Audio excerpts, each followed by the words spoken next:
Hi guys, this is Pyron with 5 words to help you on your journey to success in the English world. Let's get started by talking about our very first word of the day, inept.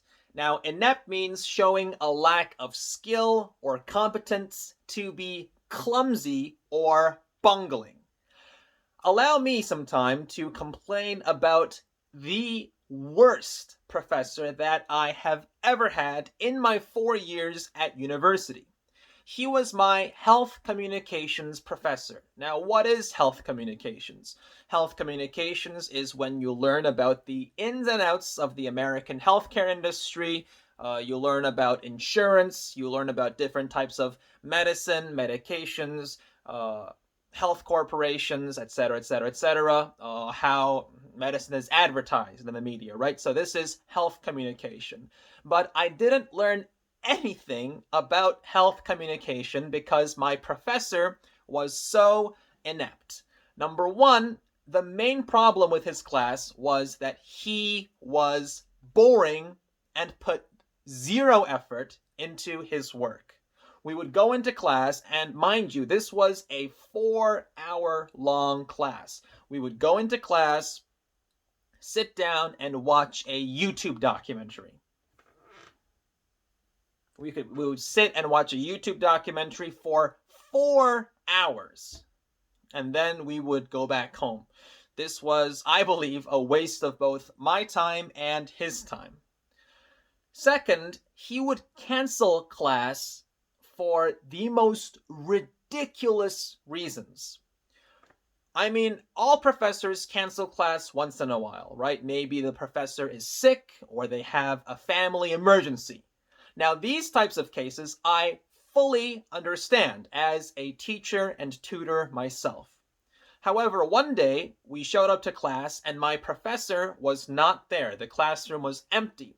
And later we received an email saying that he was in Australia for a water polo tournament. I'm not making this up. You know why? Because you can't make this up. He canceled class without telling his students to fly all the way to Australia so he could play some water polo with his friends. I believe this is an example of being an inept professor. The worst part was, during group assignments, he put all the Asian students together. So Asian students as in Chinese, Japanese, and Korean students, he put all of them together because from his perspective, all Asians are the same.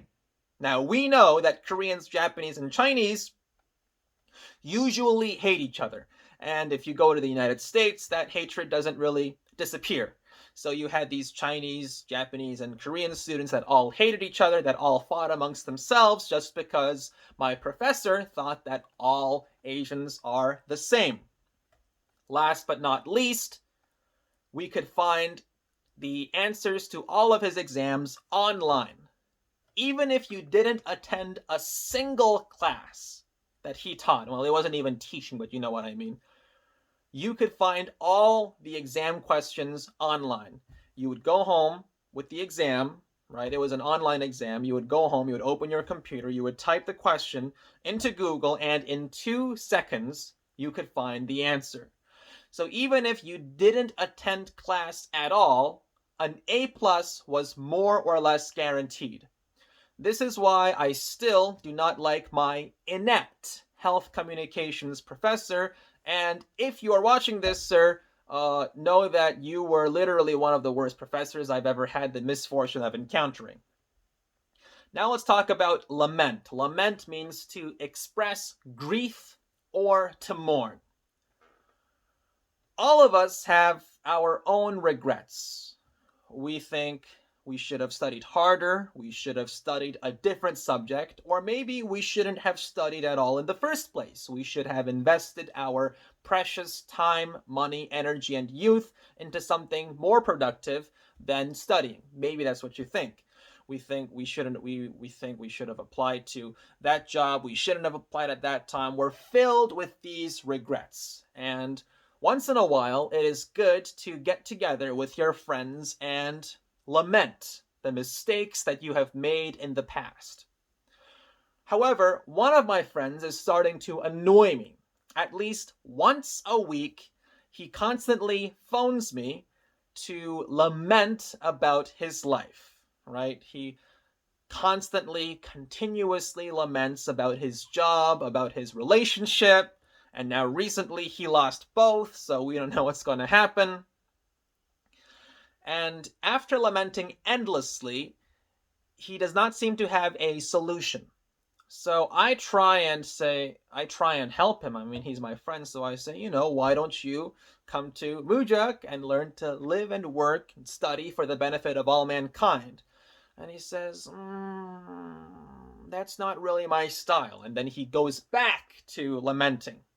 So what I would like to tell you is that instead of lamenting the mistakes that you have made until now, why not use that energy and turn it into something positive instead of lamenting about your life. Not everyone wants to hear your endless laments. Now let's talk about malleable. Malleable means easily controlled or influenced, capable of being shaped or formed. Growing up, and I did mention this before, I loved candy. I loved candy so much that despite brushing my teeth 4 times a day, I still developed cavities. Which means my teeth were decaying, so when I went to the dentist, I needed fillings. And when I got these fillings, they were either gold or silver fillings. I mean, you've gone to the dentist before, you know what it's like. So I have these gold and silver fillings in my mouth. Dentists use gold and silver because gold and silver are both malleable metals. They can be melted, they can be hammered, they can be melted, and they can be used. They can be melted down to the point where they can be used to fill teeth. They can be used as coins. So gold and silver are malleable metals, which is why they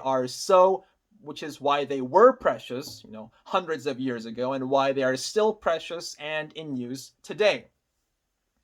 I have a malleable personality because I am a firm believer in when in Rome, do as the Romans do. When I was working abroad in Thailand, I was having lunch with my Korean coworkers and my Thai counterparts. Now for lunch, we were offered sumptuous dishes, but the sumptuous dishes turned out to be live crab. So now you're thinking, it's live crab. I mean, no big deal. You're Korean, right? You're probably used to eating raw fish and seafood. Yes, I'm used to eating raw fish and seafood, and I like raw fish and seafood. However, that was the first time in my life I saw a real live crab, right? The size of my palm. No salt, no seasoning, no kimchi, no red pepper paste. It was just a live crab dancing while looking up at me. So I looked at the crab and I didn't want to offend my Thai counterpart, so I took a deep breath. I ate the crab, crunch, crunch, crunch, and they were very pleased. And my Korean coworkers praised my malleable personality because I was willing to do as my Thai counterparts were doing. Unfortunately, my stomach is not as malleable as my personality, so for the rest of the week, I ended up suffering from severe pain. All right, so I guess that was the consequences. That's the disadvantage, you could say, of having a malleable or too agreeable, too easily influenced personality. Now let's talk about mercurial, which means changeable and unpredictable. Mercurial as in, yes, Mercury. Usually during classes, I do not like talking too much about my military experience, but I do use them when they provide good examples, and this is one of them. One of my seniors during my military service was a man from Ulsan, and he was, at first, I thought, a calm, well-mannered, smooth, charismatic senior. So I was like, oh, okay, he's a nice guy.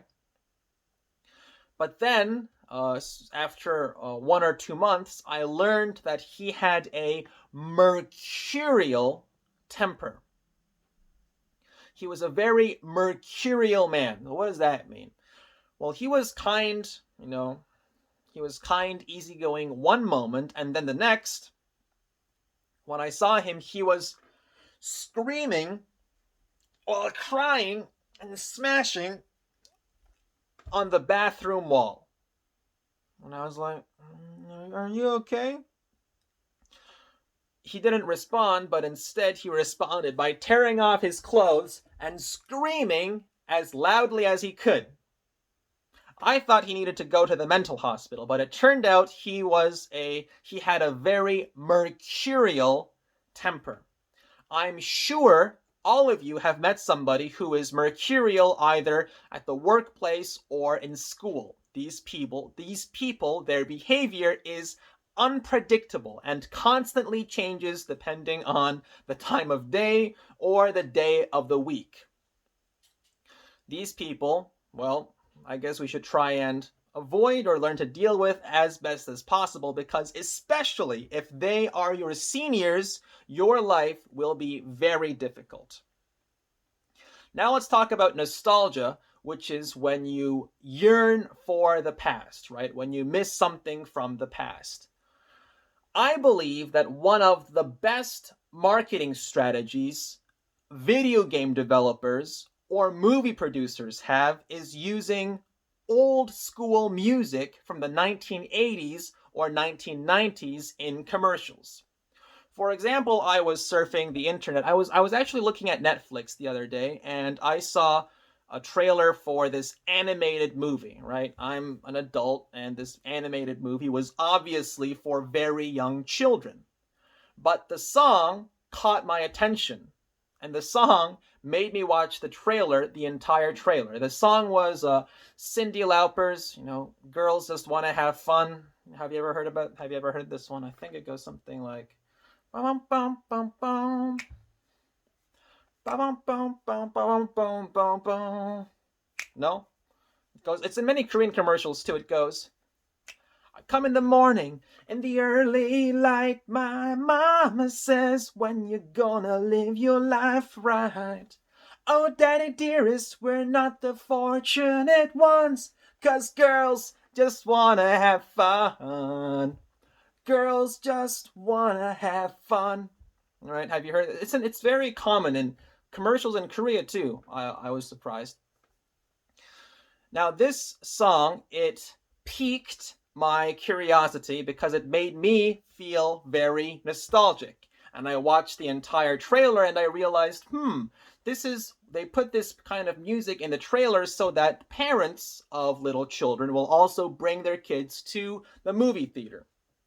Another example is I was watching a trailer for a zombie movie, and the song Welcome to the Jungle by Guns N' Roses, one of my old-time favorites, came on. This is a song which is maybe 30 years old, and when they played it in the trailer, it piqued my attention. It made me feel very nostalgic. I felt waves of nostalgia going through me. I went to watch the movie, and I realized that the movie was absolute garbage. But they had used this song, they had taken advantage of the nostalgia of their audience and turned them into willing customers. So that's nostalgia, right? Some songs or a place or a food can make you feel nostalgic about your childhood years or teenage years. Anyways, that's about it for today. Thank you all for your attention and have a great evening or rest of day. Thank you.